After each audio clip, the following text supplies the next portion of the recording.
กุศลคือความฉลาดแหลมคมเหมือนดุจดังว่าเป็นแสงสว่างในการดำเนินชีวิตไปในภายภาคหน้าเรียกว่าบุญกุศลคนเฮาถ้ามีความสงบมันก็เห็นความแปลกประหลาดในการคิดบ่ดีมั่งคิดดีมั่งอะไรเรียกว่าบุญเป็นที่มาของคำว่าปัญญาสะสมบุญเมื่อมีบุญมากแล้วก็เห็นตามความเป็นจริงได้เอง ปุญญะลึกมันตัดคำสระอุออกมาใส่เป็นปัญญะ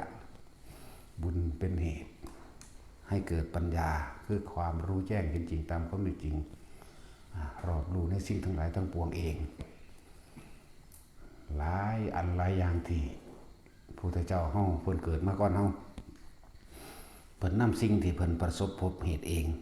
ประสบด้วยพระองค์เองมาคุยมาเว้ามาบอกมาสอนมาแนะให้พวกเฮาก็ทำตามคนที่คือว่านั่นแหละคำว่าคนเป็นเบิดบุญคือบ่ได้แม่นแค่ว่าตายบ่ได้เป็นเรื่องของการตายคำว่าคนเป็นเบิดบุญเหตุกิจการหยังก็มีถึงถล่มละลายถูกเอาเปรียบถูกหลอกลวงโกหกเหตุบ่มีคนหลอกก็โดนไฟไหม้เองก็โดนน้ำท่วมเองเนี่ยแต่ว่ามันเปรียบเทียบโดยใส่คำว่าคนเป็นเบิดบุญบ่มีสิ่งที่ปกป้องคุ้มครองโดยลึกลับโดยลึกลับโดยสกิดทางปัญญาโดยมีเหตุให้บ่ลงทุนมั่งมีเหตุให้ย้ายไปลงทุนหม้องอื่นมั่งถ้าคนมีบุญแล้วก็มีเหตุให้ย้ายไปลงทุนอยู่หม้องอื่นบ่ให้เฮ็ดอยู่หม้องหันหรือบ่ให้ร่วมกิจกรรมกิจการกับคนผู้นั้นผู้นี้คนมีบุญมันจะมีหรือเป็นโดยบุคคลเตือนเอาระวังเด้ออันนั้นอันนี้คิดปั๊บแม่นของเขามันก็สิไล่ระลึกส่วนคนเป็นเบิดบุญบ่ฟังความไผเข้าใจว่าต้องตามนี่ตามความเห็นของเจ้าของอย่างเดียวบ่ฟังผู้อื่นพร้อม นั่นแหละหรือบางที่เกิดขึ้นมาแล้ว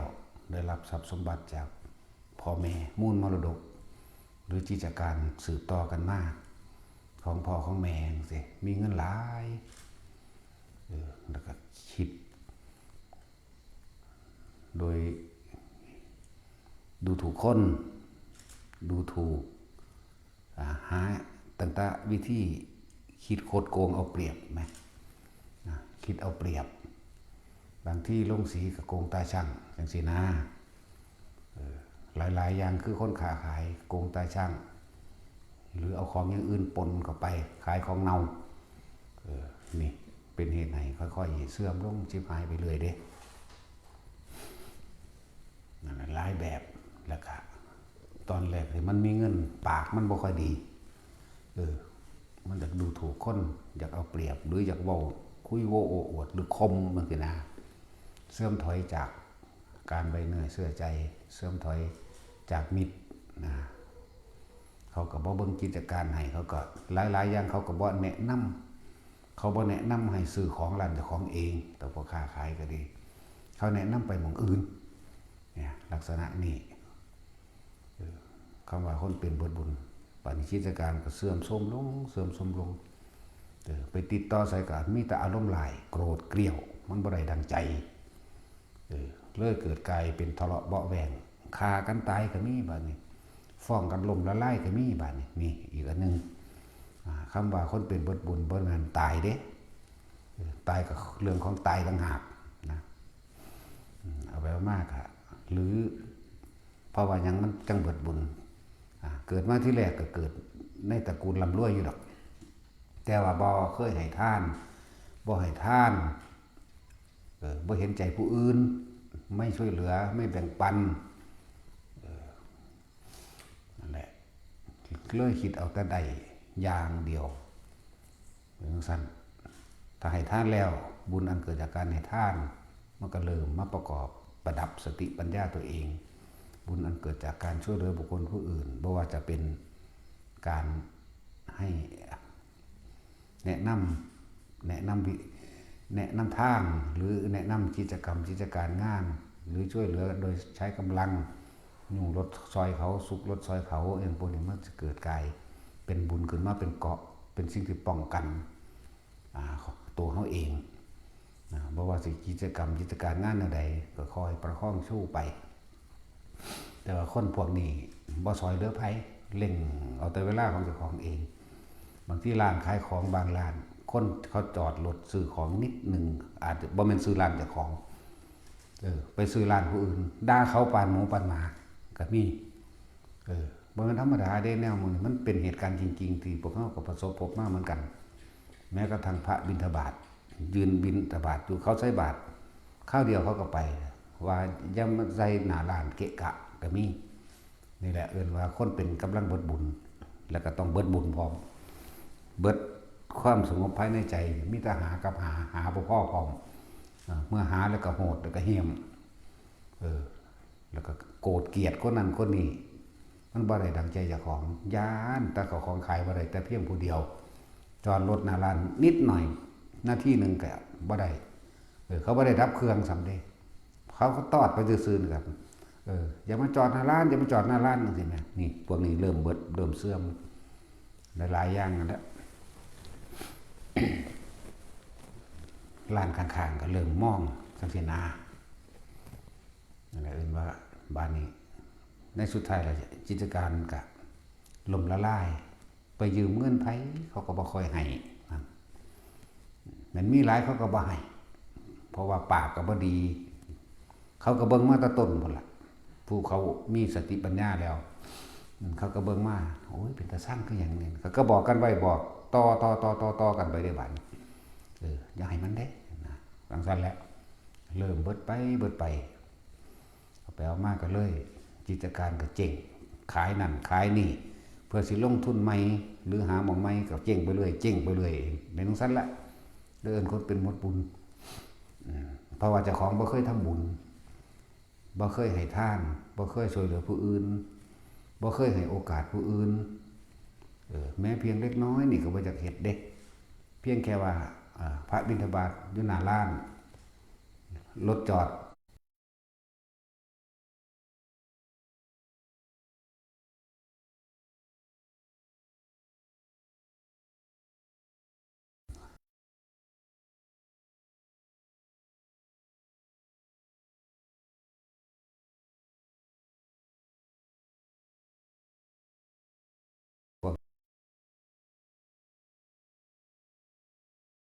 เป็น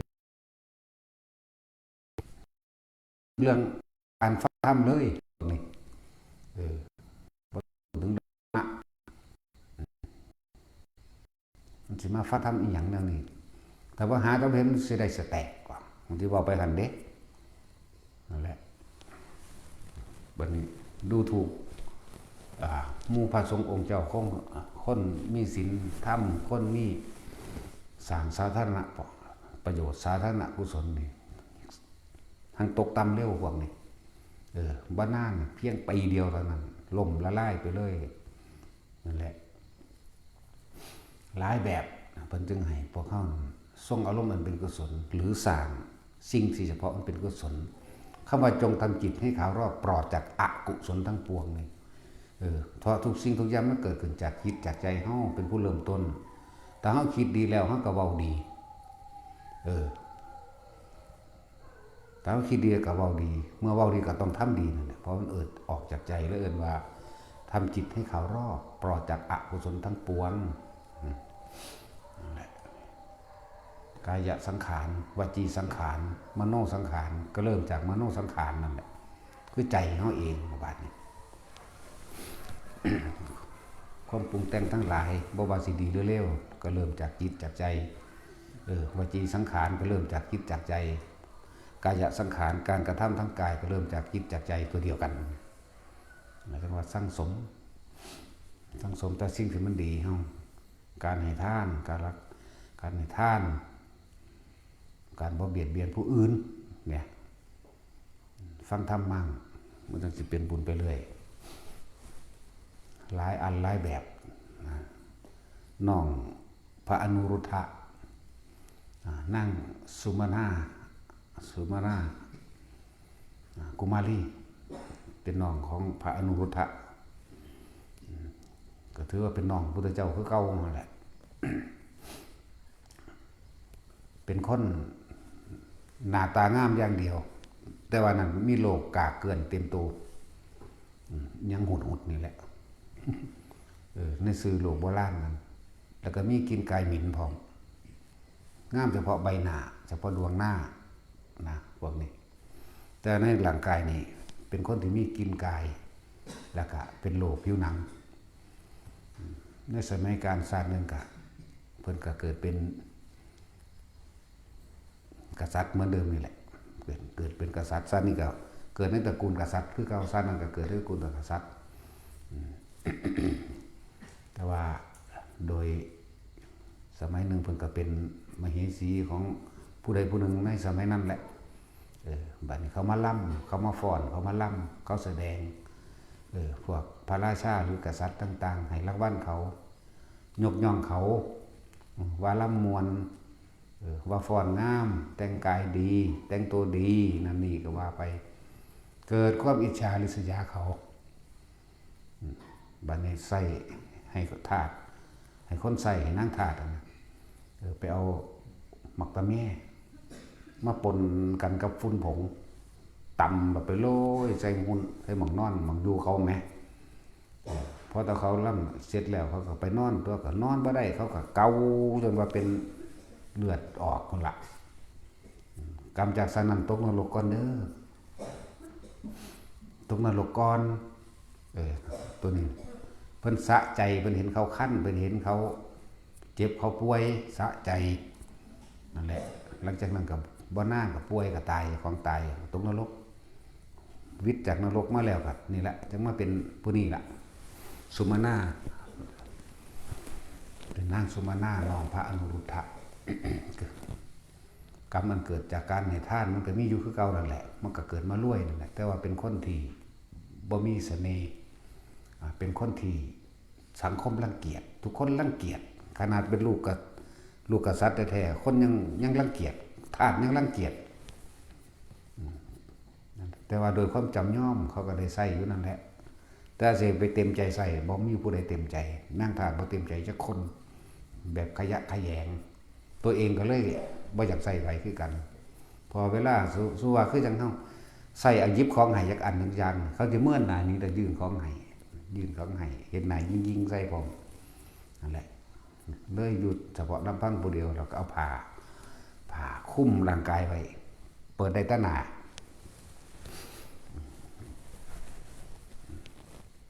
หลังจากพระอนุรุทธะบรรลุอรหันต์แล้วก็ระลึกเบิ่งเพิ่นก็เป็นผู้เลิศทั้งทิพจักขุตาทิพย์อยู่แล้วระลึกเบิ่งเรื่องนั้นเรื่องนี้ไปเห็นน้องสาวทำกรรมอันนี้แหละตกใจเลยหาวิธีแก้ไปถามพระพุทธเจ้า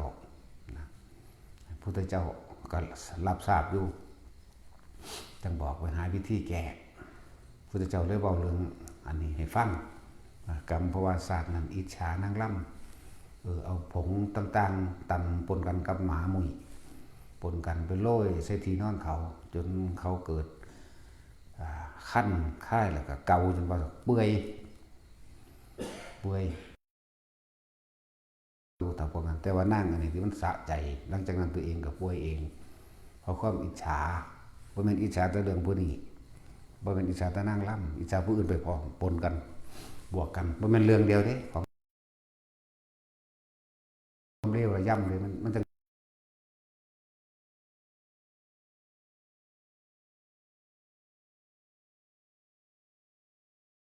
มาใส่กรรมในนรกเลย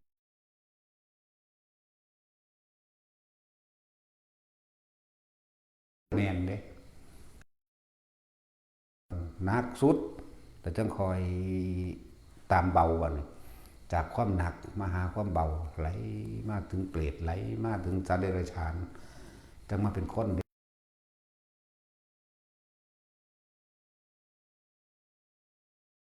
ท่านยะเอา15บุกทรงพระนามว่าโกนทัญญา พวกเจ้าเออที่ปังกะโลมหาวิโลเมทังกะโลมหายาโสสัลลังกะโลโลกะหิโตนี่เขาก็ไล่ลงมาเอานั่นแหละเอา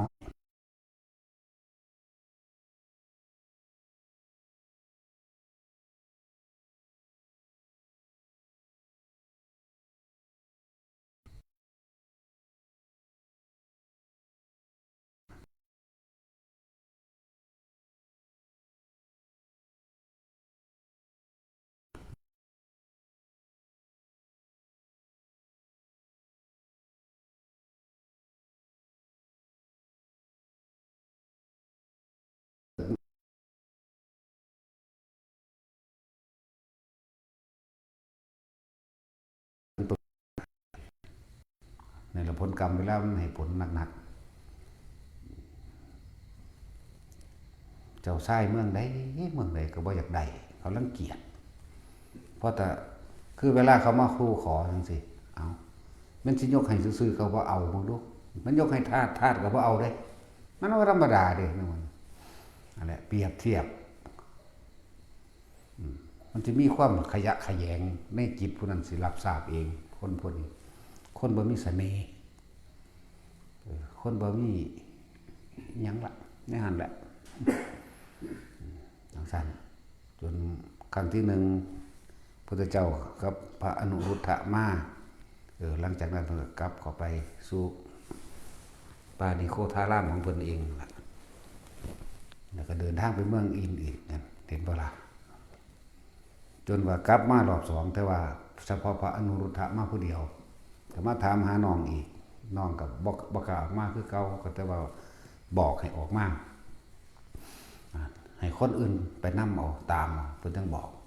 เลยบอกบุพกรรมอันนี้แหละว่าเจ้านี่เฮ็ดจังซี่แบบนี้มาแล้วเจ้ามีทรัพย์สมบัติมากเพียงใดเพิ่นสิบอกวิธีแก้ให้แก้ไถ่โทษไถ่บาปก็ว่าไปหรือไถ่กรรมมันนั่นแหละแก้โดยปลายเหตุนั่นดอกอันนี้เลยมีเครื่องส่งเครื่องแก้วแหวนเงินทองก็มีอยู่ที่เป็นสมบัติส่วนตัวของเจ้าของมีบ่บอกว่ามีอยู่พวกสร้อยพวกแก้วพวกแหวนเงินทองมีอยู่เพิ่นก็เลยบอกให้เอาไปขายไปเอาไปขายแล้วมาสร้างศาลาไว้หลังนึงสร้างศาลาแล้วเงินทุกบาททุกสตางค์ที่เจ้าได้มาในการสร้างนี้ให้เจ้าไปซื้ออาหารหรือเครื่องของใส่บัตรทุกอย่างของพระนั่นแหละแล้วก็เจ้าตัวเจ้าเองจะต้องปัดจะต้องกวาดจะต้องถูพื้นทุกมือจนกว่าว่าพุทธเจ้าสิเสด็จมาบ่ซั่นเจ้าสิเป็นคนน่ารังเกียจขยะแขยงมีกลิ่นกายเหม็นอยู่จังซี่ตลอดจากเศร้าที่ก็เฮ็ดตัวบาดนี่เนาะตะกี้มันก็เป็นไม้แป้นเนาะผูจนว่ามันเหลื่อมพุ่นล่ะพวกคนรุ่นเก่าๆเขาพวกเข้านี่สิพอเห็นกันดอกถูศาลาจนเหลื่อมจนมึนหมดละถ้าเอากระโปรงมาตัดบักข้าวตัดเครื่องมาถูต้มเทียนถูท่านเฮ็ดที่จังสันจนเหลื่อมเป็นจนเป็นเงาขึ้นได้เพิ่นให้เหตุขนาดนั้นเด้จนเป็นเงาขึ้นได้สามารถมองดูตัวเองเหมือนดุจนึงว่ากระจกเงานั่นแหละพุทธเจ้าก็เสด็จมากับหมู่สงฆ์500แต่ว่าคณะนั้นก็ยังบ่กล้าออกมาบัดนี้ว่าพระพุทธเจ้าก็มาพระอนุรุตก็มากับหมู่สงฆ์500ก็เลยมารับทายทานให้เพิ่นก็เลยให้พรที่จริงกรรมมันนั่นสิ้นกันพอดีแล้วก็ต้องอาศัยพุทธานุภาพด้วยนะมันจึงสิ้นกันอาศัยตัวนี้ก็เลยอุทิศส่วนผลทานบุญกุศลกรรมดีที่เฮ็ดหน่อยๆนี่แหละในศาสตร์นี้บ่หลายอุทิศให้ต่างๆเจ้ากรรมนายเวรมั่งนั้นนี่มั่งหลังจากเพิ่นพุทธเจ้าบอกว่าเอวังโหตุคือเป็นไปตามที่เพิ่นขอตั้งจิตมุ่งมั่นสู่จุดหมายตั้งจิตมุ่งมั่นสู่จุดหมายว่าขอให้หายจากโลกเมื่อหายจากโลกแล้วสิขอบวชนี่คือตั้งจิตมุ่งมั่นสู่จุดหมายคำว่าขอนี่คนที่เข้าใจผิดว่าขอเอาให้มันได้แบบนั้นแบบนี้คนที่เข้าใจผิดว่าพุทธเจ้าเสกบันดาลให้บ่แม่นเพิ่นแนะนำให้เฮ็ด นี่ระวังเลยคำว่าอธิษฐานบารมีหรือตั้งจิตมวลสุดหมายหรือคำว่าขอนี่เขาต้องอธิบายซ้ำอีกทีหนึ่งบางคนที่เขาจะเอ้าพระเจ้าคือเสกโดนบันดาลว่าแม่นเพิ่นบอกวิธีแก้เหตุวิธีแก้มันคำว่าเพิ่นให้พรคำว่ามันเป็นภาษาที่ง่ายคนเลยเข้าใจว่าให้พรมันสิสำเร็จนั่นแหละเพิ่นบอกวิธีให้เพิ่นก็ว่ากรรมอันใดที่ขอผลทานบุญกุศลกรรมดีที่ข้าพเจ้าทำมาแล้วตั้งแต่อดีตจนถึงปัจจุบันณขณะนี้ขอผลกรรมบุญกุศลกรรมดีนี้จงถึงแด่เพิ่นก็ไล่ไปตลอดทั้งบุคคลใดที่ข้าพเจ้าได้เคยล่วงเกินมาแล้วทั้งมีมาในอดีตจนถึงปัจจุบันชาตินี้ก็ท่านทั้งหลายจงได้รับส่วนบุญอันนี้แล้วขอโทษท่านทั้งหลายจงมีความสุขเถิดนะกรรมใดที่ท่านทั้งหลายได้กระทำแก่ข้าพเจ้าก็จะขออโหสิกรรมให้แก่ท่านทั้งหลายและขอให้ท่านทั้งหลายได้โปรดอโหสิกรรมให้แก่ข้าพเจ้าเถิดพระเจ้าก็ว่าเอวังโหตุ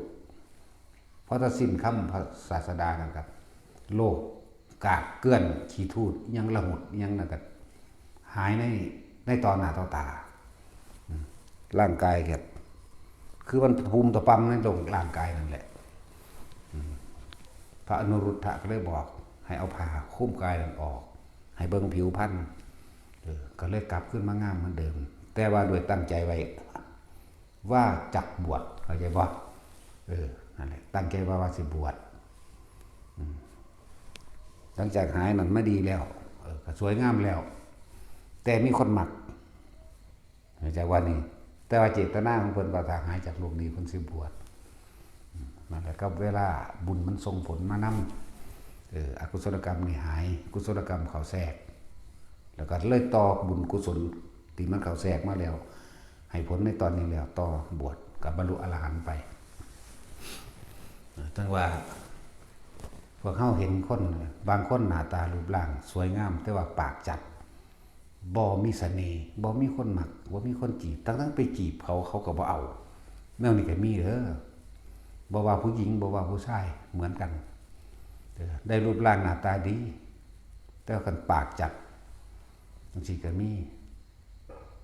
ได้รูปร่างหน้าตาดีแต่ว่าบ่มีเสน่ห์บ่มีคนนิยมชมชอบเอิ้นว่าคนเป็นเบิดบุญอย่างหนึ่งคำว่าเบิดบุญบ่แม่นตายเด้ตายก็ตายต่างหากเบิดอายุแต่อย่างหนึ่งเรื่องพวกนี้เป็นเรื่องละเอียดอยู่เฮาบ่เว้าลวกๆอย่างก็บ่ได้บอกข้ามขั้นตอนอีหยังนี่ก็เรื่องละเอียดจนกว่าอกุศลกรรมมันหายไปจังสิเริ่มมีเสน่ห์จังสิเริ่มมีคนนิยมชมชอบแต่ว่าก็ต้องอาศัยการทำกุศลกรรมคนฟังธรรมเท่านั้นจึงจะแก้ไขได้พวกนี้แก้ตัวเองได้แต่คนบ่ฟังธรรมบ่มีทางแก้มีแต่สิหนักหนาไปเรื่อยบางคนกิจการค้าขายที่แรกขายดีอยู่อยากขา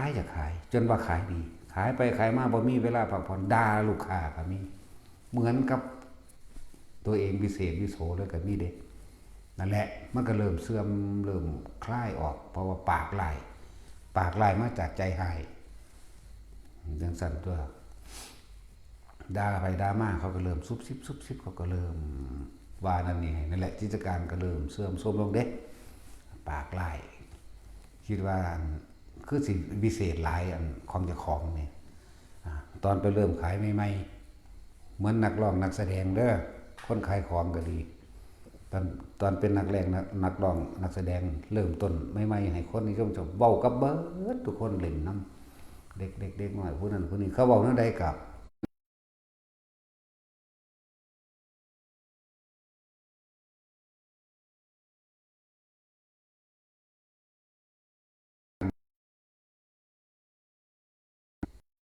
แต่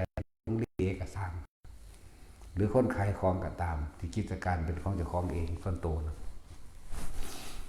เริ่มตำหนิผู้นั้นเริ่มตำหนิผู้นี้เด้มันคนก็เริ่มถอยออก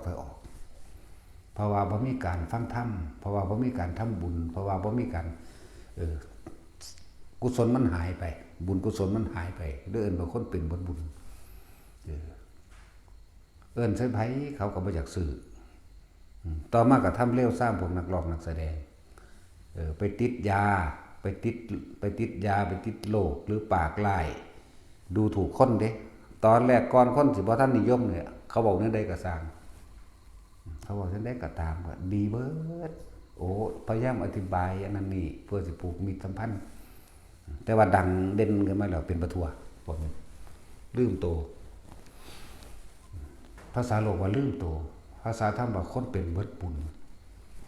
บ่มีความเคารพนับถือเอาไปมาเขาก็สร้างเลยมึงสิร้องเพลงม่วนปานใดเพลงมันบ่ได้แล้วคาบเข้าย้อนเด้แม่นบ่ล่ะถ้าบ่ได้ฟังเพลงเขาก็บ่ได้ตายเด้เขาก็เลยสร้างร้องเอาไปมาแล้วก็ตลาดร้านค้าหรือบริษัทที่ตัวเองออกเทปออกซื้อเป็นที่น่ารังเกียจเขาก็ขับออกตกเราตกไปเลยเด้บัดนี้ติดยาไปเลยไล่บ้านไปเลยป่วยไปเลยนั่นแหละติดยาไปเลยเห็นบ่ส่วนมากก็ไปทั้งติดยาไปเลยแล้วก็ป่วยไปแล้วก็หลายอย่างนะแล้วเพราะว่าบ่มีบุญกุศลเข้ามาเป็นเครื่องประกอบเด้อที่แรกเขาเว้าจังได๋ก็ยิ้มแย้มใส่เขาอยู่อดได้อยู่ตอนบ่ทันดังคักคนบ่ทันนิยมจักก็ล่ะพอแต่คนนิยมเขาคักๆแล้วเอาละมันน่ะเย่อหยิ่งจองหองฟ้องผู้นั้นฟ้องผู้นี้ดูถูกว่ามีคนฟังเพลงหลายมีคนเชื่อหลายนั่นแล้วเฮ็ดจังได๋ก็สร้างเข้าใจว่าเจ้าของยังเป็นที่นิยมหรือเข้าใจว่าคนอื่นที่นิยมสิปกป้องเจ้าของได้บ่แม่นเด้อสิบอกให้พวกดารานักร้องทั้งหลายอย่าลืมโตต้องเอาธรรมะต้องสร้างทานต้องรักษาศีลต้องฟังธรรมต้องภาวนาได้เป็นเครื่องปกรักษาไว้นักร้องนักแสดงทั้งเบิดที่บ่ถ้าบั้นปลายชีวิตบ่มีศีลธรรมเข้าไปเป็นตกนรกเบิดตกนรกเบิดนั่นแหละบ่แม่นเฮาตาสิเอาในตำรามาเว้าเด้เฮาก็ฮู้เอาเองเป็นอยู่มั้ยพุ่นเต้นอยู่ว่าซั่นแผ่นเหล็กแดงไฟหมุนลุนตัดหัวได้นั่นอันไฟหมุนลุนตัดแล้วแต่มึงสิตัดจังไดบ่เต้นก็บ่ได้เพราะตีนมันฮ้อนเป็นแผ่นเหล็กแดงทั้งแผ่นซั่นแหละตัวสิเบิดตัวนั้นเฮ็ดให้คนหลงเว้ยผู้อื่นก็หลงเจ้าของพอแล้วเจ้าของขังหลงเจ้าของไปอีกหนักกว่าเก่าอีก2เท่านั่นแหละพวกนักร้องนักแสดงหนังทั้งหลายจังซี่ล้อเลียนพระเอาพระไปเฮ็ดเป็นตลกคบขันเฮฮาหรือบางที่บ่แม่นแค่ล้อเลียนในลักษณะว่าเฮ็ดเป็นเรื่องตลกคบขันเฮฮาบางที่เป็นการด้อยค่าก็มีเด้เอาไปด้อยค่าหนังเรื่องอาบัติจังซี่เธอหน้าสิเก่งเท่าใดผู้แสดงผู้ทั้งคู่แสดงทั้งผู้แต่งบทชิบหายหมดนั่นแหละแต่ว่ากลับใจเด้ต้องกลับใจ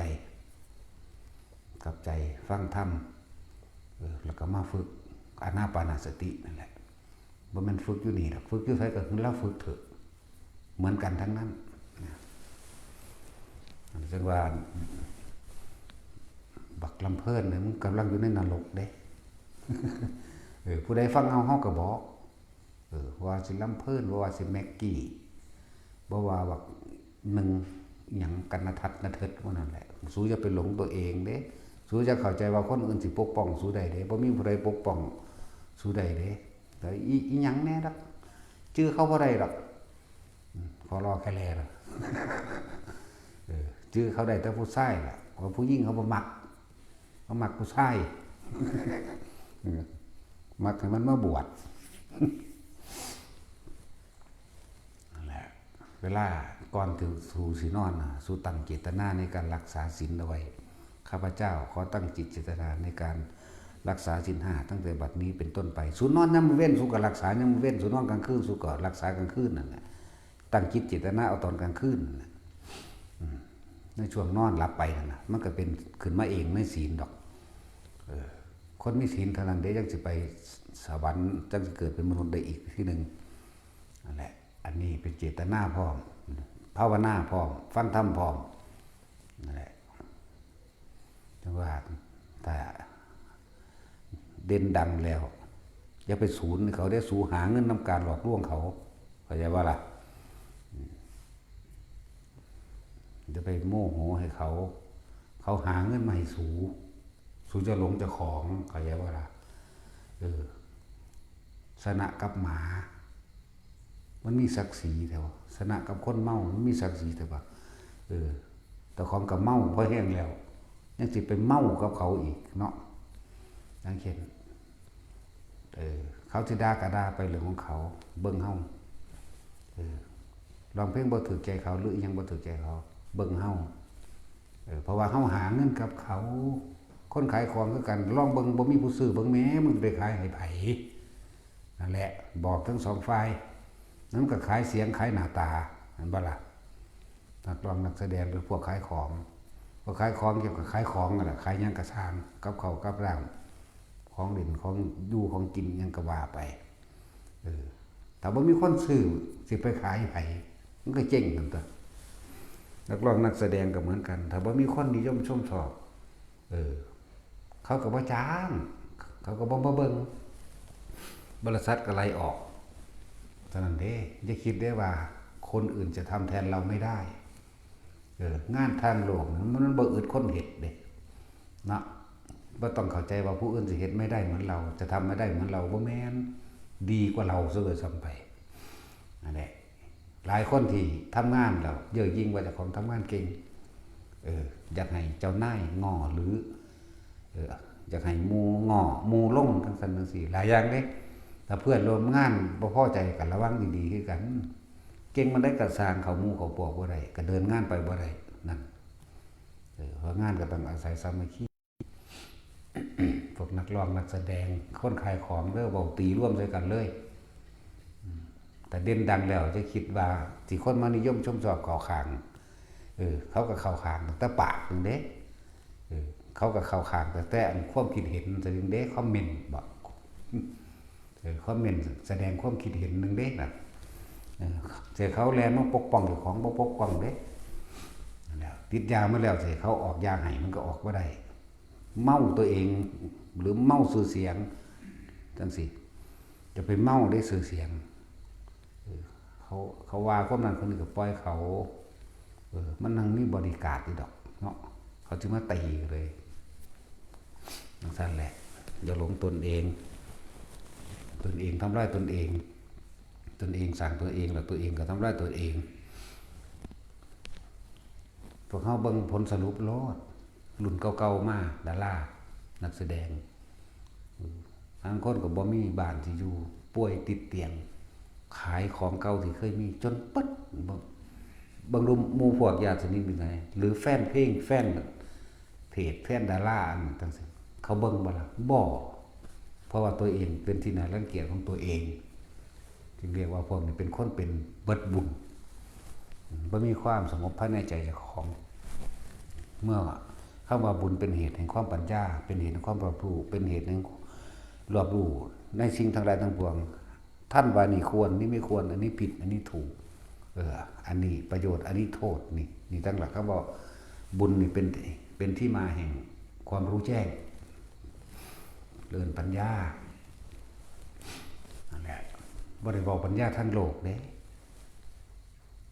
ปัญญาทางธรรมเด้นี่ทางความจริงของชีวิตจริงของสัตว์สรรพสัตว์ทั้งหลาย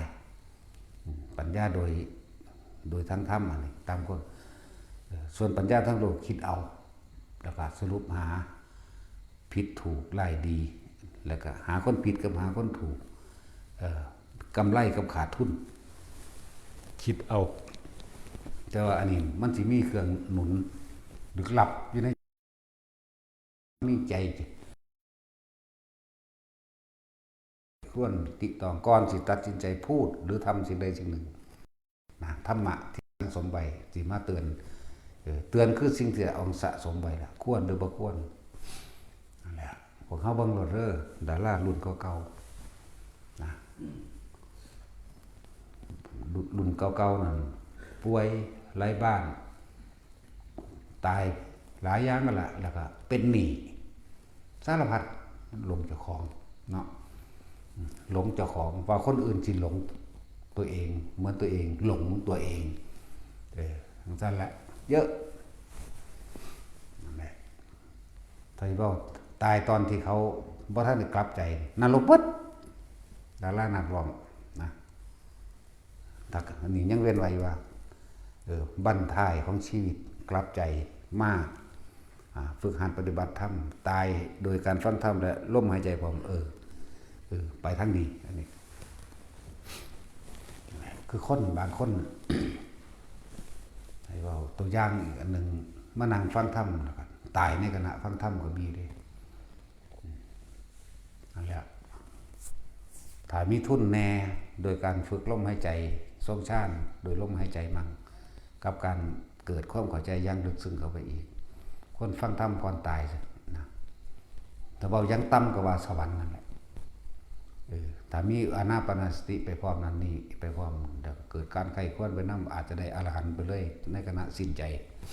ถ้าว่าได้กันอนาคามีก็มีนั่นแหละเป็นไว้แต่อนันตริยกรรมอย่างอื่นสามารถพ้นขึ้นมาได้เบิดจังว่าพวกเขามีโอกาสแล้วสั่งสมซะภาษาเกิดมาหากินซ้ำตายนะทุกอย่างเป็นแค่อาชีพเพื่อเลี้ยงชีพอาชีพนักร้องนักแสดงอาชีพครูอาชีพทหารอาชีพตำรวจ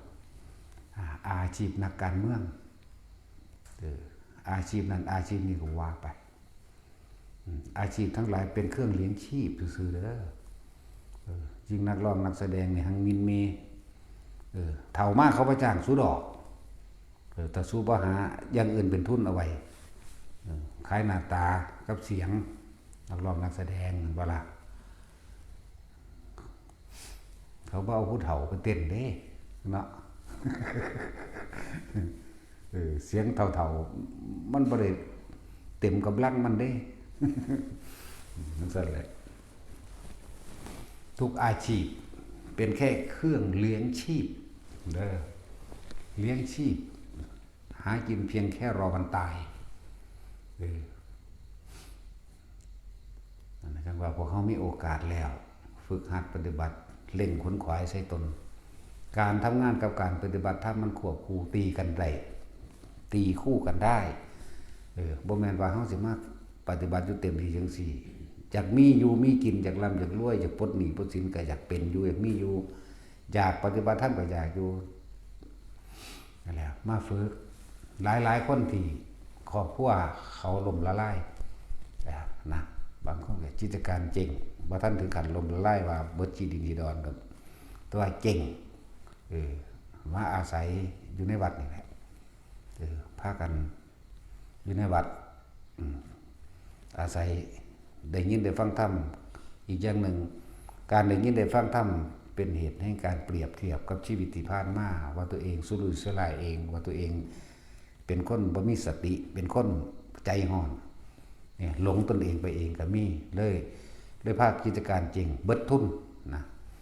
มาอยู่แล้วก็ประเด็นในการฟังธรรมในการมาเฮ็ดอีกอย่างหนึ่งก็คือมาสร้างกุศลผลบุญในวัดเอาบ่แนวบ่เคยเฮ็ดก็ได้เฮ็ดบัดนี้ไปเฮ็ดงานก่อสร้างนำพ่อใหญ่นายนำหมู่ไปเฮ็ดนั่นไปเฮ็ดนี่ไปตัวบัดนี้นั่นแหละบุญอันเกิดจากการให้ทานกำลังของตัวเองแต่ก็ได้ฟังธรรมพร้อมสติปัญญามันก็เกิดเมื่อมันมีทุนโดยบุญโดยสติปัญญามันเกิดแล้วมันก็เลยคิดต่างๆได้การทำมาหากินออกแต่ตะกี้มันคิดบ่ออกเด้มันหลงอยู่ของมันหลงว่าตัวเองถ้าสมมุติว่าคนขายของก็ของกูดีกว่าหมู่บ่ขายมันก็ได้เด้จังซี่นะหลายแบบอยู่เด้พวกนี้อ่านเอาผู้ใดเป็นแนวใดเจอแนวใดก็คิดเสื้อของนั่นแหละเมื่อเริ่มมีสติระลึกรู้อันไหนควรอันไหนบ่ควรกลับออกไปค้าขายใหม่เลยระมัดระวังตัวเองได้เยอะประกอบกับการปฏิบัติธรรมคือฟังธรรมไปพร้อมฟังธรรมไปองค์นั้นองค์นี้ฟังไปได้ขอคิดหลายอันใดอย่างไว้แต่ระงับดับอารมณ์ความวู่วามความเห็นแก่ตัวของตัวเองความหลงตัวเองบอกนี่กิจการงานก็ค่อยเริ่มดีขึ้นนะจนถึงลำรวยก็มีแหละ จังหวะที่มาข้าง3 เดือนก็มีข้าง4 เดือนก็มีนั่นแหละมันมีหลายๆอย่างก็ดอกก็เลยว่ามาเพิ่มพลังบุญเพิ่มกำลัง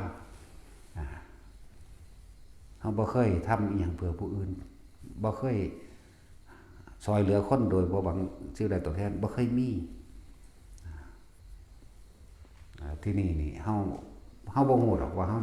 ได้บุญแบบใดได้สร้างกุฏิวิหารแม่นหลายอย่างที่เฮาได้ประสบพบกับอารมณ์แม่นอยู่ในนี่ในวัดก็ตามกับบุคคลที่คบกันก็ตามแต่ส่วนมากเป็นกัลยาณมิตรเสมอกว่านะแต่คนบ่คือการฟังธรรมมันก็ได้ขอคิดขอเทียบอยู่แล้วก็เลยว่าแต่ละคนแต่พวกเจ้าเกิดมาเนี่ยเคยให้ทานโดยบ่ขอบ่เคยใส่กำลังตนเองเพื่อจะทำประโยชน์อันเป็นสาธารณกุศลบ่ไม่หวังสิ่งใดตอบแทนมีบ่นี่มันก็คิดได้แต่วันนี้ก็ขอเฮ็ดไปเลยเกิดสติเกิดปัญญาขึ้นในการระลึกรู้ต่างๆนานาสารพัดจังออกไปค้าขายจังออกไปทำกิจการงานอย่างอื่นก็เลยตั้งตัวเองได้อย่าหลงเจ้าของเด้อไปก็ดี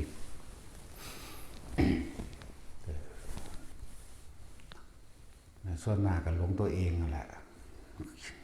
เข้าใจว่าเจ้าของมีชื่อเสียงแล้วคนที่นิยมชอบตัวเองเห็นด้วยกับตนเองบางอย่างบาดผิดพลาดติดยาเสพติดมาแล้วบาดผิดพลาดเข้าคุกมาแล้วหรือบางคนก็เกิดอุบัติเหตุ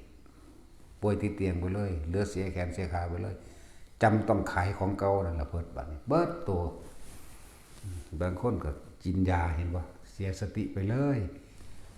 เยอะแยะมันก็คิดได้มาใช้ไปแล้วได้บัดนั่นแล้วคิดได้แต่เฮ็ดยังบ่ได้แล้วหลายคนแต่ละบางคนที่เขาคิดได้ก็มีอยู่บัดนี้นั่นแหละต้องเลิกพวกนั้นคิดได้ก็มีอยู่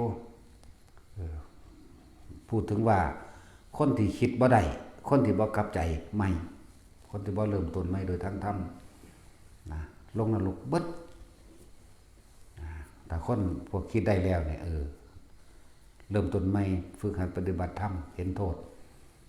เห็นโทษต่างๆนานาในความหลงตนเองหลงว่าผู้อื่นสินิยมชมชอบตัวเองหลงว่าเป็นหยังขึ้นกระสร้างแฟนเพลงแฟนเพจแฟนยังกระสร้างเถอะที่เขานิยมชมชอบตัวเองสิหุ่มมาซอยกูดอกบ่มีทางอ้ายน้องกันแท้ๆที่มียศถาบรรดาศักดิ์เป็นตำแหน่งตำรวจเขาก็บ่กล้ามาประกันเอาดอกเขาก็ย่านเขาเสียรู้จักบ่ล่ะกับหลายๆคนที่อ้างว่าหมู่กูเป็นตำรวจบ่เป็นหยังบ่ต้องย่านเชิญเถอะนะญาติกูเป็นตำรวจผู้นั้นลุงกูผูกบ่าเอากูหมู่กูเป็นอันนั้นเป็นอันนี้บ่มีทางเขาสิมาซอยเขาก็หาอยู่หากินเด่นแก่โตเพราะว่าเขาคือกันครับมันก็เป็นไปตามความเป็นผิดเป็นถูกความเด้ก็ว่าคนผิดสิให้เป็นคนถูกได้นะเขาก็หามีความจริงอยู่นะเขาก็บ่เอาตัวเองมาเสี่ยงใส่หรอกเขาก็มีลูกมีผัวมีเมียนั่นแหละอย่าหลงเจ้าของไผก็ดีว่าเตือน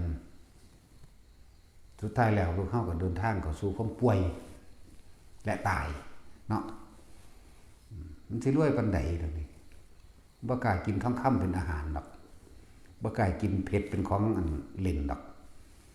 นั่นก็สัตว์ของเล่นของว่างเอาเผ็ดไม่กินบักอาหารเป็นทองคำเป็นปกติจังซี่บักอันแล้วกินข้าวอิ่มพอกันกับเฮานั่นแหละมันบ่กินได้ที่2 รถ 10 ล้อดอก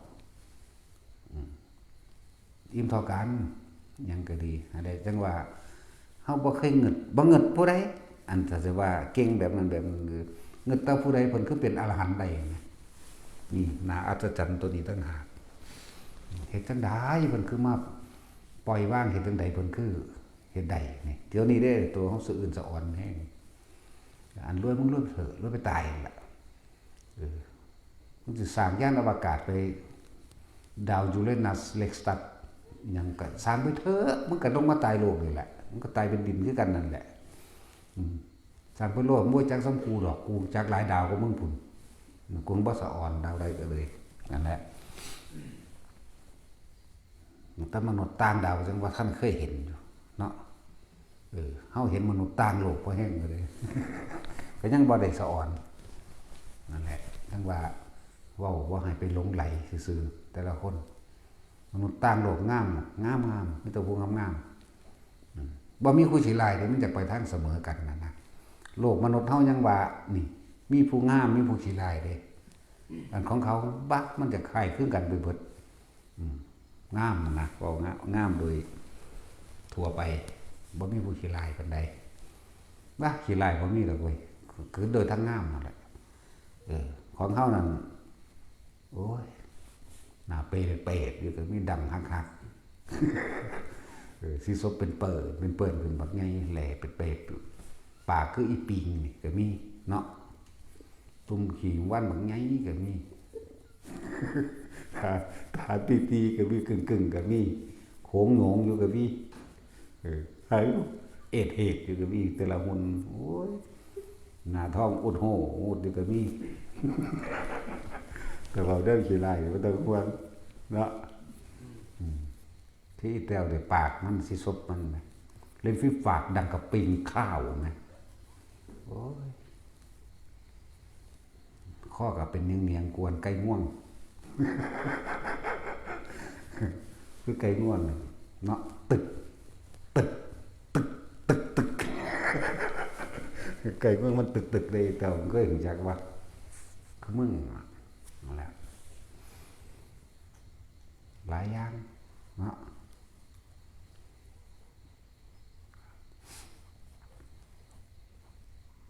นี่ถึงว่ามันเป็นไปตามอย่างเอาก็เป็นไปตามกุศลกรรมของเจ้าของเองนั่นแหละถ้าเกิดมามีร่างกายครบ32ก็เพราะกุศลกรรมเฮ็ดมาดีแต่ตื้มเข้าไปมีรูปร่างหน้าตาดีเกิดในตระกูลที่ร่ำรวยก็เพราะว่าได้เคยทำร่วมกันสิก็เป็นไปแต่ที่สิดีครับต้องเป็นคนที่มีบุญกุศลเข้าไปภายในจิตอันเป็นทุนสำรองไว้ที่แรกเริ่มต้นแล้วมันก็ต่อบุญของมันไปเลยคือพระมหากัสสปะคือพระนางภัตตกาภิราณีจังซี่มันเป็นคนสิหลายเด้ทั้งสองพระองค์อันนี้พระเจ้ามีแต่ผู้รวยๆมีสมบัติผู้ละ80 โกฏเอามารวมกันแล้วพ่อกับแม่ให้แต่งกันแต่งอยู่กูหังบ่นอนนำกันนั่นแหละนะคนเอากันแต่งงานกันบ่นอนนำกันก็มีผู้เดียวคู่นี้แหละแล้วก็เป็นมาหลายศาสตร์พร้อมเด้พวกเฮาบ่ได้แต่งแล้วกูฟาดแมงซะก่อนแล้วกูนี่เนาะเอาซะก่อนได้กูแต่งหรือบ่แต่งก็สร้างมันกูไปเอาผู้ใหม่ก็ได้เนาะตัดสินเจ้าบ่แม่นคนเจ้าสู้หรอกเจ้าเป็นคนหักเดียวใจเดียวโอบ่แม่นหักเดียวแต่ว่าใจบ่เดียวดอกเนาะความคิดนี่มันบ่มีผู้ใดเบิ่งกันได้นอกจากข่อยเบิ่งได้อยู่เด้เจ้าตัวข่อยบ่ได้เด้กันแล้วจังว่าทุกสิ่งทุกอย่างที่พวกเขามาได้มีมื้อนี้ได้ก็เพราะว่าพวกเขาบ่แม่นว่าหาก็มาเฮ็ดหาก็บำเพ็ญดอกคือว่าต่อมันจบโลดบ่ต้องไปอีหยังกับมันมากดอกสังสารวัฏนี่มันยาวไกลบ่เข้าใจอีกเด้คำว่าสังสารวัฏก็เข้าใจแนวสิเข้าใจง่ายก็อยู่กับลมหายใจอยู่กับความรู้สึกในโตโลดผู้ใดก็มีลมหายใจลมหายใจมันเป็นของกลางอยู่แล้วผู้ใดก็มีหูดังเอาตั้งแต่คนดังวีคือไอ้เกียร์ดังวีมันก็ยังมีหูดังถึงมันจะเกิดไม่ขี้ไรเพียงใดมันก็หายใจอยู่เด้เนาะเกียร์ดังวีจักมันเสือจังใดเกียร์ดังวีใจมันงามเลยล่ะเนาะบ่งามแต่พอมันปูสีนี่นะทุกสิ่งทุกอย่างเกิดขึ้นจากใจเด้อสะสมเขาทางในเมื่อเต็มที่ของมันเองมันไปหรอกแต่ตอนนี้พวกเขาพยายามส่งชาติเจริญชาติสังสมเอาเถอะสอนสมมือล่ะบอกแต่แนวเก่าหลายแต่ว่าก็เว้าอันเก่านี่แหละบ่เว้าอันใหม่หรอกทุกคนมีสิทธิ์พ้นได้เบิดทุกคนเลยค ำว่าทำให้บ่อยทำให้มากคนที่เฮ็ดเป็นแล้วนี่ก็สิสลอดแสลดออกไปหาทางอื่นทางนอกเฮ็ดหยังก็อันเดียวกันเก่านี่นั้นพระพุทธเจ้าเฮาเพิ่นก็รองรับและรับรองซึ่งอานาปานสตินี่แหละเป็นหนทางอันเอกเลยเอสามะโควิสุทธิยานี่เป็นหนทางอันเอกนอกนั้นมันยังอ้อมอยู่เด้40อย่างมันยังอ้อมเป็นเครื่องข่มจิตข่มใจดีบ่ดีมันหลงไปทางไม่ในฤทธิ์ในเดชในแสงสีเสียงในของนอกๆภพภูมิต่างๆไปหมดเลยอันนี้เพิ่นให้เน้นย้ำเข้าไปเลยอยู่กับลมหายใจอานิสงส์เฮาก็เว้าอยู่เรื่อยๆอยู่แล้วอานิสงส์ของอานาปานสติบุคคลผู้ทำให้บ่อยนี่รู้ลมหายใจเข้าออกมีอาการปิติเกิดขึ้นพร้อม เนี่ยมันเป็นหลักการถ้าจะว่าหลักการทำให้บ่อยทำให้มากทำให้ชินทั้งเป็นดุจดังญาณในอานาปานสติบุคคลผู้เช่นนั้นพึงได้อรหันตผลในขณะที่ยังมีชีวิตอยู่ถึงกระนั้นเมื่อเขาไม่ได้อรหันตผลในขณะที่มีชีวิตอยู่เขาจะได้อรหันตผลในขณะที่สิ้นใจสิ้นชีวิตตายพอดีได้พร้อมกันกับตายใช่เพียงแต่เท่านั้นถึงเขาจะไม่ได้อรหันตผลในขณะที่เขาสิ้นใจเขาเพิ่งได้เข้าสู่อนาคามีนี่เว้าหลักการมันนอกนั้นหนังสือแต่ถึงกระนั้นอีกพวกนะใช่เพียงแต่เท่านั้นถ้าเขาจะไม่เข้าสู่อนาคามีเขาเพิ่งเข้าสู่พรหมโลกขั้นใดขั้นหนึ่งรู้นะสามารถพึ่งต่อในสู่พรหมโลกได้อีกนั่นแหละคนที่ฝึกอันจังซี่ได้อานาปานสติได้ก็ต้องมีธรรมะก็ต้องได้ยินได้ฟังพระสูตรต่างๆบ่ว่าสิเป็นอธิตตปริยยสูตรบ่ว่าสิเป็นอนัตตลักษณสูตรหรือธรรมจักรปวัตตสูตรเข้าใจรู้เรื่องต่อไปสู่ปฏิจจสมุปบาทได้อนาคาหรือสกิทาคาหรือโสดาบันก็มีอยู่ในนี่อยู่เด้เพียงแต่ว่าเบาเอาเฉพาะที่มันมีในบันทึกซื่อๆแต่ประสบการณ์จริงในการปฏิบัติจริงๆของคนฝึกอานาปานสติมันบ่แม่นแค่ว่าจะรู้ลมหายใจเข้าแล้วรู้ลมหายใจออกแค่นั้นเด้มันจะมีอาการปิติต่างๆเกิดขึ้นขนลุกขนพองสยองเก้ามั่งอาการโยกภารณาปิติโยกสันทรายดังว่านั่งอยู่ที่อ่างน้ำทะเลมั่งขณิกาปิติเป็นดุจว่าปลื้มจิตอิ่มน้ำตาไหลมั่งโอคันติกาปิติมีแสงสว่างเกิดขึ้นเป็นดุจดังว่าสายฟ้าแลบมั่งแต่ความจริงมันบ่แม่นแค่สายฟ้าแลบมันเป็นไฟเขียวๆเขาหูดังออกก็มีขาวนวลๆก็มีแสงสีทองนวลๆก็มีแน่แล้วก็เห็นภาพนิมิตปรากฏการณ์ต่างๆสภาวะต่างๆเกิดขึ้นเยอะแยะบางครั้งก็เป็นว่าเป็นดุจดังว่ากายลอยขึ้นก็มีนั่นปิติยืดขึ้นบางที่ก็นั่นแหละหลายอย่างนี่คือประสบการณ์นี่คือ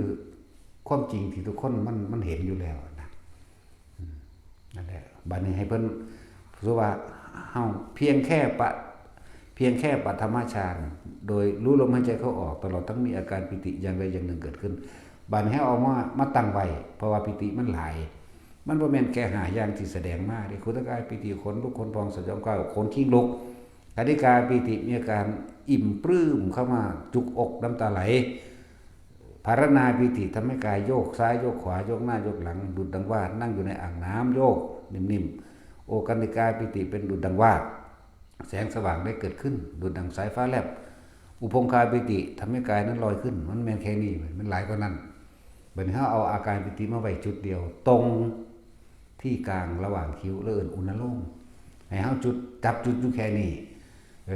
เพียงแค่ปฐมฌานมันก็สามารถที่สิเห็น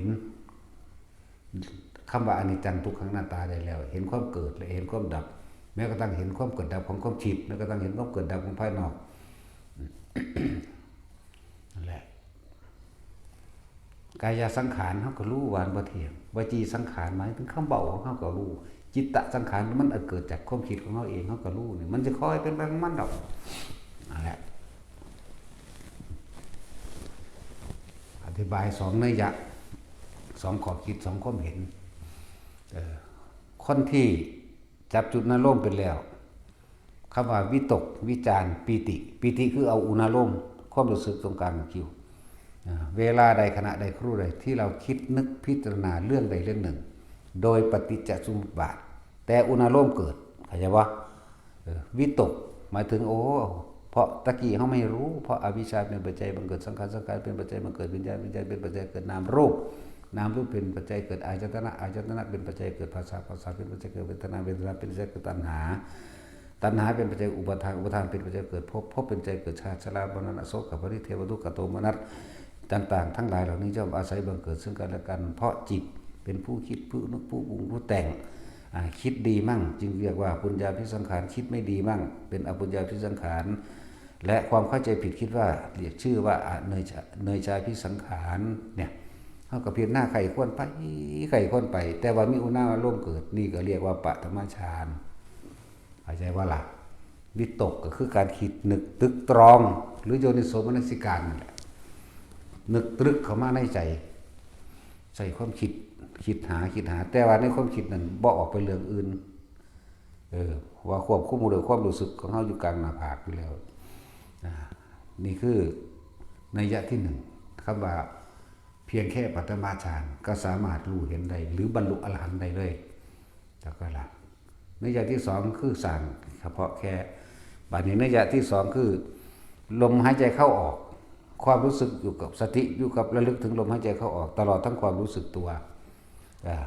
อันนี้บ่ให้มันคิดแบบนี้เมื่อมันสิคิดเรื่องใดเรื่องหนึ่งดึงกลับมาล่มก่อนดึงมากกลับมาล่มอยู่เรื่อยเพราะว่าเขาจะเอาล่มกับเพียงอันนี้แบบนี้ถ้าผู้ใดมีเช่าวะปัญญาคือค่อยมีความประสิทธิ์คล่องแคล่วในเช่าวะปัญญาเห็นความเกิดดับของความคิดก็ได้เลยเหมือนกันแทรกอยู่ในระหว่างคิดถึงคนนี้ปุ๊บดึงกลับมาล่มปั๊บเกิดดับความคิดเกิดดับนั่นแหละทำให้บ่อยทำให้มากทำให้ชินมันแล้วมันก็เป็นดุจดังวายานเขาก็รู้ของมันเองนี่ให้สองนัยยะว่อนเก้านี่แหละทางว่าอีกคำว่าเนยยะแปลว่าความคิดให้แนวคิดสองแนวสองทางหลายคนก็สงสัยบางคนก็สงสัยว่าอุณาโลมเกิดอยู่แต่ว่าความคิดมันคือเกิดปล่อยมันเกิดเลยให้มันมีอยู่เฉพาะอุณาโลมเลยนวงอยู่หน้าผากหรือบนหัวกระช่างฟังเรื่อยๆเอาเด้อบ่แม่นถามแล้วทำอีกทำทันเก่าคนที่บางความรู้สึกอยู่ในกายเรียกว่าเวทนาในเวทนามันต้องเป็นอุเบกขาเท่านั้นมันจึงจะเกิดความรู้สึกมาทั้งกายตัวเวทนาในเวทนาตัวนี้ได้นวงอยู่บนหัวนี่กลางหน้าผากบนหัวกลางหัวหรือหนังหัวตลอดทั้งระหว่างท่ามกลางอกแม้นมีความคิดจะเกิดขึ้นก็ตามให้อยู่ในความรู้สึกในกายอย่าไหลไปกับความคิดนี่ต่างหากนั่นแหละความคิดเป็นความคิดแต่ความรู้สึกก็ในความรู้สึกถ้าเมื่อไหร่ความรู้สึกตัวหายหมายถึงนวงกลางหน้าผากหายเฮ้าไปมีอารมณ์ร่วมกับสิ่งที่มันคิดเกิดขึ้นแล้วความคิดทั้งหลายเป็นสัญญาพุทธขึ้นเรื่อยๆแม้เราไม่ได้ตั้งใจคิดแต่มันพุทธขึ้นเองนี่ตั้งหากเรียกว่ามันเป็นหมวดเป็นกองแห่งความคิดทั้งมันตั้งหากเรื่องสังขารขันธ์หมวดหรือกองแห่งความคิดรูปขันธ์เวทนาขันธ์สัญญาขันธ์สังขารขันธ์และวิญญาณขันธ์ก็ว่าไปเขาจะยากอีกหามึงเอาเนี่ยมันไงนวงอยู่บนหัวหน้าผากนี่ความคิดเกิดเลยเพราะต้องไปคิดน้ำมันแต่ว่ารู้มันคิดแต่เอาตัวความรู้สึกพี่อยู่พี่เลื่อนไปคิดตั้งมั่นเป็นสมาธิแล้วเป็นจิตตั้งมั่นแล้วนั่นแหละคำว่าสมาธิแปลว่าจิตตั้งมั่นตั้งตรงไหนเอาไว้ใส่เอาไว้หน้าผากนี่ถึงมันจะเคลื่อนมาบนหัวกับบูหัวนี่ถึงมันจะลงหน้าอกกับอยู่หน้าอกนี่ความคิดไปเลยแต่ว่าจะออกจากความรู้สึกเท่านี้รู้อยู่เท่านี้บ่แม่นบังคับแต่ว่าฝึกไปเถอะฝึกไปสักคนอะไรสักว่าบานี้แต่เขาเข้าใจตัวนี้ได้แล้วอันอื่นๆก็จะมีแทรกซ้อนเข้ามาเลยนะพวกไปดงไปป่า ส่วนมากอยู่ผู้เดียวสิมีปรากฏการณ์หลายอย่างถ้าเฮามีความรู้สึกหน่วง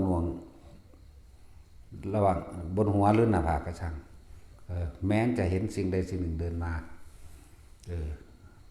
บ่ให้ไปยืนยันตัดสินว่าผีหรือคนเทพเทวดาอินพรหมผีหรือคนร้ายหรือดีบ่ต้องไปจะไปใส่สื่อมันจะไปสรุปความเห็นอยากว่าคำว่าเห็นซื่อๆโลดแม้นแสงนั้นวับแป๊บวิบใหญ่หน่อยมั่งเป็นดุจดังว่าดวงจันทร์มั่งหรือว่าสว่างจ้าออกมาแบบดัง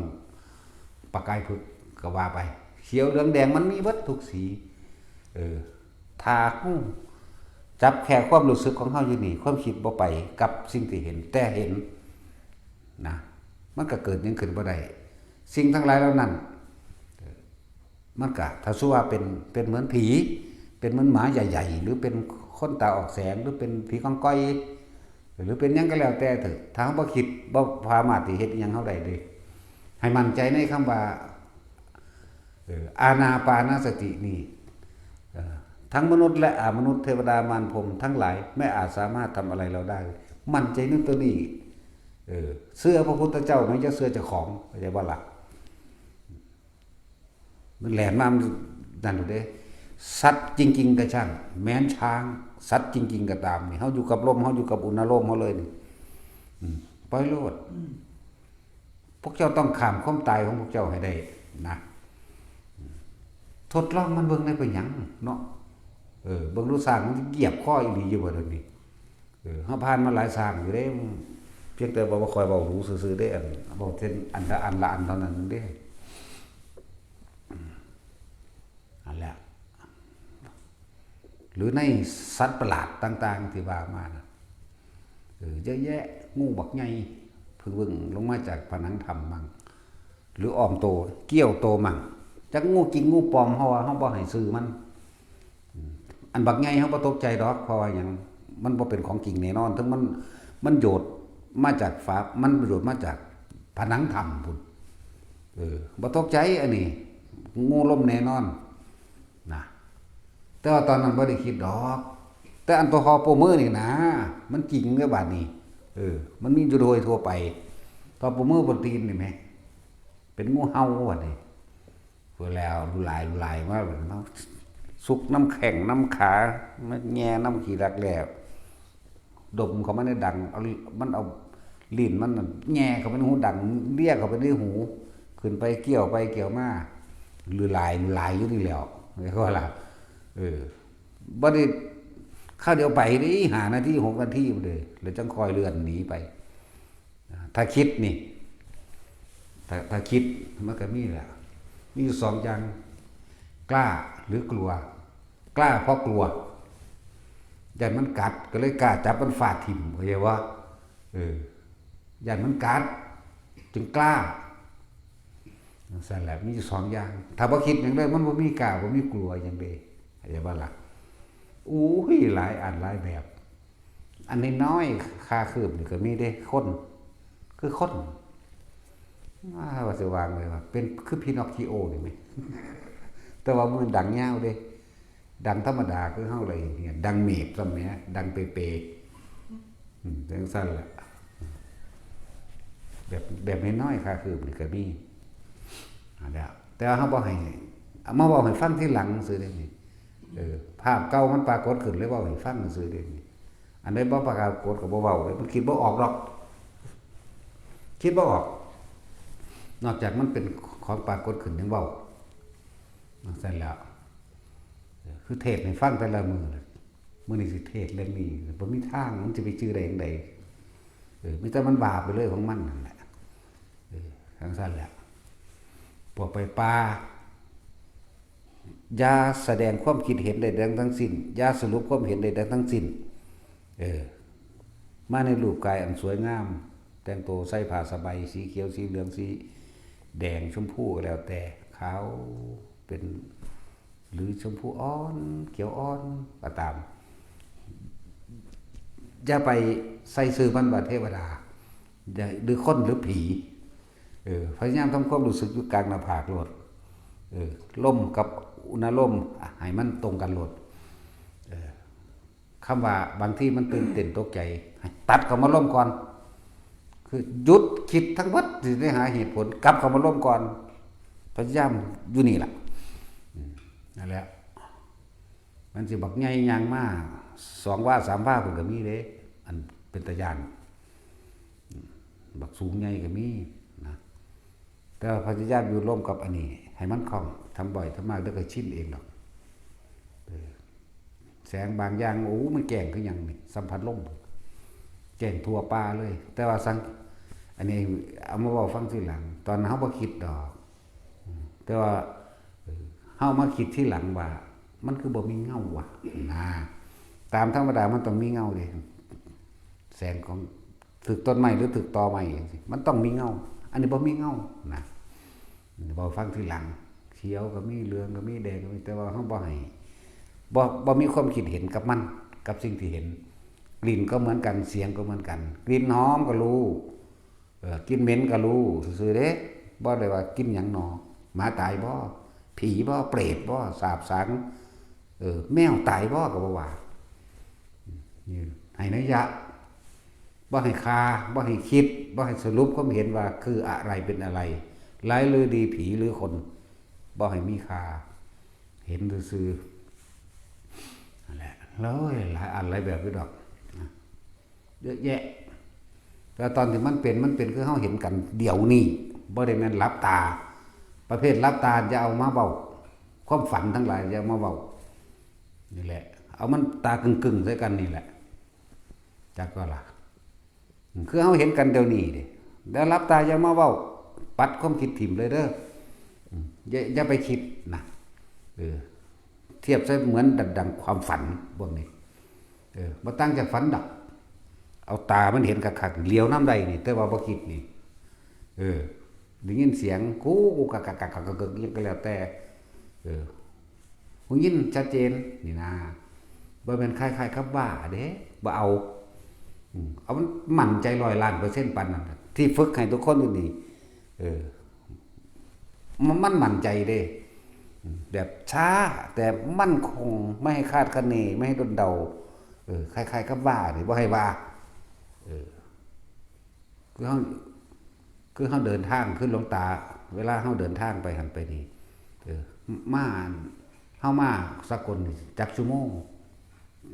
1 ชั่วโมง 35 นาทีกับ5 วินาทีนี่เอามันเน็ตแบบนี้นะประมาณชั่วโมงครึ่งนี่ปัวเข้าใจบ่ฝ่ามือโอ้ประมาณชั่วโมงครึ่งนี่แหละบ่ได้บ่ให้เอาเน็ตเอาแบบจำกัดเลยแต่ว่าเดินทางเนี่ยยังจากหันไปหันจากนาทีประมาณ5 นาทีจังซี่ก็บ่ได้เด้5 นาทีกับ3 วินาทีจังได๋อย่างว่านี้แล้วก็ตัวเพิ่นบ่ได้อีกอย่างว่านี้มากูฮู้จักขี้ต่อแล้วกูสิตัวเอาเพื่อกูรอดมันมีทาง5 นาที7 วินาทีจังซี่ปัวโลดแล้วตัวบ่ได้อีกนั่นแหละจักตัวเจ้าของความหมายของเพิ่นตัวเพิ่นกับตัวเจ้าของนั่นแหละเข้าใจบ่ล่ะสบายท่าน